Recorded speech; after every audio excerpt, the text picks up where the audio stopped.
आज ही Doubtnut app download करें। Doubtnut पर होगा अब आपके सभी मैथ्स, केमिस्ट्री, फिजिक्स और बायोलॉजी डाउट्स का सफाया। बस अपने क्वेश्चन की फोटो खींचो, उसे क्रॉप करो और तुरंत वीडियो सोल्यूशन पाओ। Download now. आइए देख लेते हैं जो हमारा सवाल है वो हमसे क्या पूछ रहा है। तो सवाल है collagen fibres are secreted by. हमें बताना है कि हमारी बॉडी के अंदर जो कोलेजन फाइबर प्रेजेंट होते हैं वो किसके द्वारा बनाए जाते हैं या कौन उनको सिक्रीट करता है। तो आइए देख लेते हैं, बात कर लेते हैं एक बार कोलेजन फाइबर के बारे। बात करना चाहूंगा मैं यहाँ से शुरू हमारे कनेक्टिव टिश्यूज के बारे में। जो हमारे कनेक्टिव टिश्यूज होते हैं वो हमारे कई जगह पाए जाते हैं एनिमल के बॉडी के अंदर। इनका जो मेन काम होता है वो ये होता है कि ये दो टिश्यूज या ऑर्गन्स को करते हैं कनेक्ट। साथ ही हमारे को प्रोवाइड करते हैं प्रोटेक्शन, सपोर्ट और साथ ही साथ मटेरियल को ट्रांसपोर्ट करने के लिए देते हैं मदद। इनका एक और रोल होता है, ये एज अ फिलर टिश्यू भी काम आते हैं, यानी कि जो हमारे ऑर्गन्स के बीच में गैप होता है उनको फिल करने के लिए हमारे एक कनेक्टिव टिश्यू यूज होते हैं जिनको बोलते हैं एरियोलर टिश्यू। ये तो मैंने बात कर ली कनेक्टिव टिश्यू के बारे में। बात करूं कनेक्टिव टिश्यू, हमारे यहाँ तीन टाइप के अंदर इसके कंपोनेंट्स पाए जाते हैं। एक होता है हमारा यहाँ पे ग्राउंड सब्सटेंस इनके, दूसरे होते हैं इनके फाइबर्स और तीसरे होते हैं इनके सेल्स। तो ये तीन चीजें हमें बेसिकली कनेक्टिव टिश्यू के अंदर पाई जाती हैं। ग्राउंड सब्सटेंस की बात करूं तो ये होता है कि जो ग्राउंड सब्सटेंस होता है उनके अंदर हमारे फाइबर्स और सेल्स सस्पेंडेड मिलते हैं। ये हमारा लिक्विड भी हो सकता है as in case of blood, या फिर ये हमारा सॉलिड और जेल लाइक भी हो सकता है इन केस ऑफ एरियोलर टिश्यूज। तो ये तो हमने बात करी ग्राउंड सब्सटेंस की। मैं बात कर रहा हूँ अगर फाइबर्स के बारे में, तो फाइबर्स हमारे मेनली कनेक्टिव टिश्यू के अंदर पाए जाते हैं वो तीन टाइप के होते हैं। एक होते हैं हमारे रेटिकुलर, एक होते हैं हमारे इलास्टिन, तीसरे होते हैं हमारे कोलेजन के। तो ये तीन टाइप के फाइबर्स हमें मेजरली पाए जाते हैं कनेक्टिव टिश्यू के अंदर। बात करूं अगर सेल्स के बारे में, तो हमारे को सेल्स जो पाए जाते हैं वो पाए जाते हैं ल्यूकोसाइट्स। ये हमारे वॉन्डरिंग सेल्स हैं और मास्ट सेल्स भी वॉन्डरिंग सेल्स हैं, यानी कि ये हमारे कनेक्टिव टिश्यू के अंदर इधर घूमते रहते हैं। बात करूं अगर स्टेशनरी सेल्स की, तो वो हो जाते हैं हमारे फाइब्रोब्लास्ट। तो ये हमारे कंपार्टमेंट्स, या कंपार्टमेंट नहीं बोलूँगा मैं, बोलूँगा कंपोनेंट्स होते हैं हमारे कनेक्टिव टिश्यू के एक। तो अब हमें बात करनी थी क्वेश्चन के अंदर कि जो हमारे कोलेजन फाइबर्स होते हैं वो हमारे कहाँ से आते हैं।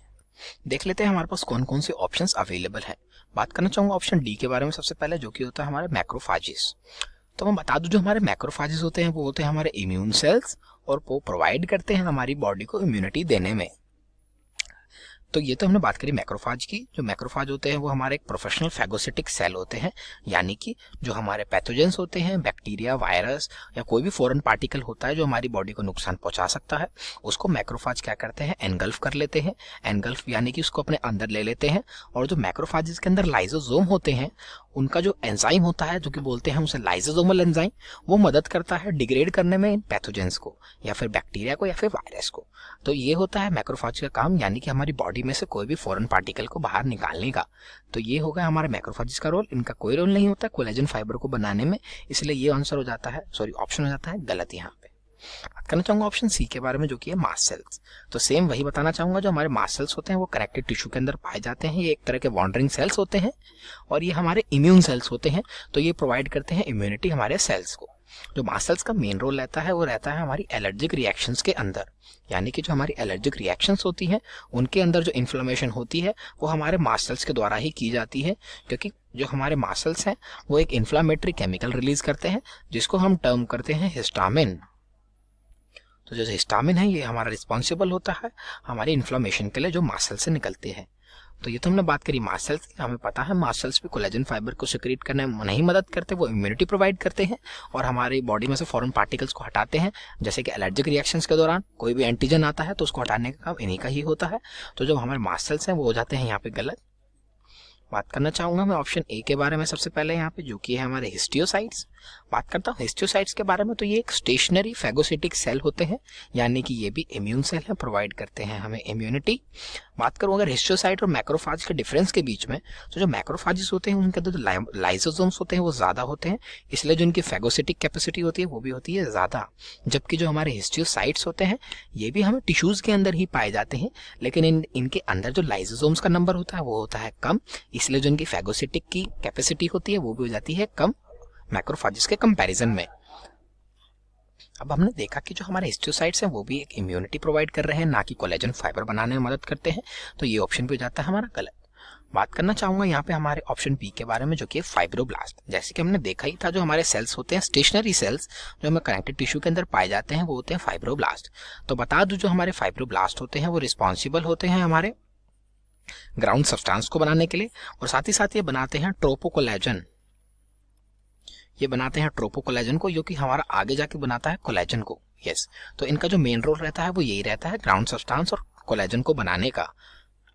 साथ ही साथ ये जो कोलेजन और हमारे ग्राउंड सब्सटेंसेस या ग्राउंड मैट्रिक्स होते हैं, ये हमारे रिस्पॉन्सिबल होते हैं बॉडी में वाउंड हीलिंग के प्रोसेस में। हाँ जी, जो हमारे वाउंड हीलिंग का प्रोसेस होता है उसमें हमारी बॉडी को मदद करते हैं ये, और साथ ही हमारी बॉडी को एक स्ट्रक्चरल फ्रेमवर्क भी देते हैं। जैसे कि मैंने बताया ही था, इसमें जो सेल्स होते हैं वो फिलर भी यूज होते हैं, connective tissue as a filler भी यूज होते हैं, मैंने पहले ही बताया था। तो ये जो फिलर हैं, ये सेल्स हमारी बॉडी को एक तरह का सपोर्ट भी प्रोवाइड करते हैं और स्ट्रक्चरल फ्रेमवर्क भी देते हैं बॉडी को। तो जो हमने देखा कि जो हमारा सही ऑप्शन है यहाँ पे वो हो जाता है option B, that is fibroblast, क्योंकि ये रिस्पॉन्सिबल होते हैं हमारे कोलेजन को बनाने के लिए। Thank you. क्लास 6 से 12 से लेके नीट, IIT, JEE मेंस और एडवांस के लेवल तक 10 मिलियन से ज्यादा स्टूडेंट्स का भरोसा। आज ही डाउनलोड करें डाउटनेट ऐप या व्हाट्सएप कीजिए अपने डाउट्स 8400 400 400 पर।